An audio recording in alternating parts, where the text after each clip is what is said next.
Hi friends, ఈరోజు మనం బియ్యం పిండితోటి చిప్స్ చేసుకుందాము. ఈవినింగ్ టైంలో స్నాక్స్గా బాగుంటాయి.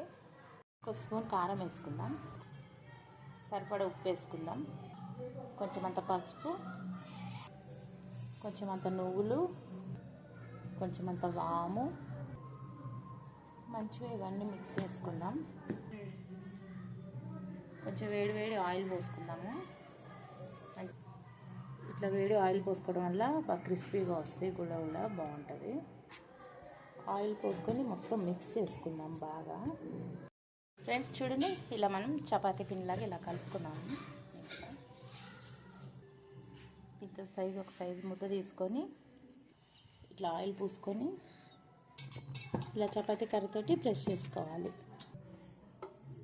ఫ్రెండ్స్ ఇలా చాకుతోటి ఇలా కట్ చేసుకోవాలి డైమండ్ షేప్లో. ఒకటి ఇలా తీసుకొని ఇలా ఆయిల్ వేసుకోవాలి గరిటెతోటి.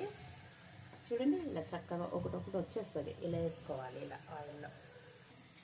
అంటే మైదా పిండి గోధుమ పిండితో కూడా వేసుకుంటారు, కానీ మైదా తినొద్దు అంటారు కదా, అందుకోసమే నేను బియ్యం పిండితో ట్రై చేస్తాను. చాలా బాగా వచ్చాయి. ఇంట్లో వాళ్ళు కూడా చక్కగా తినేసారు నీట్గా. అలా అని నేను ఇవి చేస్తున్నాను. చూడండి చక్కగా కారయ్యా. ఫ్రెండ్స్ ఇదే పిండితోటి మనం మురుకులు కూడా చేసుకోవచ్చు.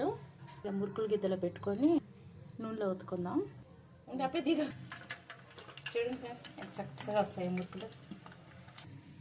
చూడండి ఫ్రెండ్స్ మురుకులు అయితే రెడీ అయిపోయినాయి. ఒకటి కొంటే ఒకటి ఫ్రీ అన్నట్టుగా ఒక పిండి తడిపితే 2 పిండి వంటకాలు రెడీ అయినాయి నాకు. చూడండి ఫ్రెండ్స్ చిప్స్ చేసుకోవచ్చు, మురుకులు చేసుకోవచ్చు మనం. ఫ్రెండ్స్ చూడండి, ఒక పిండితోటి 2 పిండి వంటకాలు రెడీ అయిపోయినాయి, చిప్స్ మురుకులు.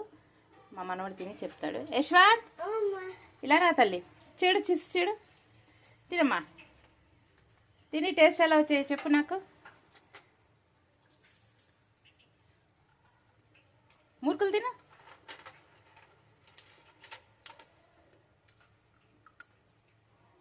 ఓకేనా, టేస్ట్ ఓకేనా? Mama, friends, like and share, subscribe. Bye.